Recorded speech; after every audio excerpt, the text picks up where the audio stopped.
Migraine ഉള്ളവരിൽ case taking ചെയ്യുമ്പോൾ പ്രത്യേകിച്ച് first കൺസൾട്ടേഷനിലൊക്കെ എപ്പോഴാണ് തലവേദന വരുന്നത്, എത്ര തവണ തലവേദന വരുന്നുണ്ട്, കൂടെ വരുന്ന മറ്റ് ലക്ഷണങ്ങൾ എന്തൊക്കെയാണ്, എന്ത് മെഡിസിൻസ് ആണ് കഴിക്കുന്നത് എന്നിങ്ങനെ പല കാര്യങ്ങളിലും ക്ലിയർ ആയിട്ടൊരു പിക്ചർ ചില ആൾക്കാരിൽ നിന്നും ലഭിക്കാറില്ല.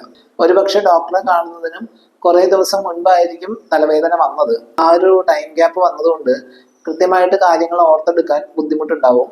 സോ മൈഗ്രെയിൻ ഉള്ളവരോട് റെഗുലറായിട്ട് ഫോളോ ചെയ്യാൻ പറയുന്ന ഒരു കാര്യമാണ് മൈഗ്രെയിൻ ഡയറി. തലവേദന എപ്പോഴാണ് വരുന്നത്, അത് കൃത്യമായ ഡേറ്റും ടൈമും അവയുടെ ഡ്യൂറേഷനും വേദനയുടെ ഇന്റൻസിറ്റി, മൈഗ്രെയിനിന് മുമ്പും മൈഗ്രെയിൻ തലവേദനയോടൊപ്പമും ശേഷമോ ഉണ്ടാകുന്ന ലക്ഷണങ്ങൾ, എപ്പോഴാണ് മൈഗ്രെയിൻ ട്രിഗർ ചെയ്യുന്നത്, എന്ത് മെഡിസിനാണ് തലവേദന വരുമ്പോൾ കഴിക്കുന്നത്, അവയുടെ റിസൾട്ട് എങ്ങനെയുണ്ട് എന്നിങ്ങനെ എല്ലാ കാര്യങ്ങളും കൃത്യമായി നോട്ട് ചെയ്യാനും ഡോക്ടറോട് രേഖപ്പെടുത്താനും പറയാറുണ്ട്. കൃത്യമായി മൈഗ്രെയിൻ ഡയറി ഫോളോ ചെയ്യുമ്പോൾ അവരധികം ശ്രദ്ധിക്കാത്ത ട്രിഗറിങ് ഫാക്ടേഴ്സും ലക്ഷണങ്ങളും കണ്ടെത്താനും അതനുസരിച്ചുള്ള മെഡിസിൻസ് സെലക്ട് ചെയ്യാനും സാധിക്കും. ഇത്തരത്തിൽ മൈഗ്രെയിനിന്റെ കംപ്ലീറ്റ് പിക്ചറിന് അനുയോജ്യമായ മെഡിസിൻസ് കഴിക്കുന്നവരിൽ മൈഗ്രെയിനിൽ നിന്നും ഇംപ്രൂവ് ചെയ്യുന്നതായി കാണാറുണ്ട്. ഇങ്ങനെ മൈഗ്രെയിൻ ഡയറി ഫോളോ ചെയ്യുന്നുണ്ടോ ഇല്ലയോ എന്ന് താഴെ കമന്റ് ചെയ്യുമല്ലോ.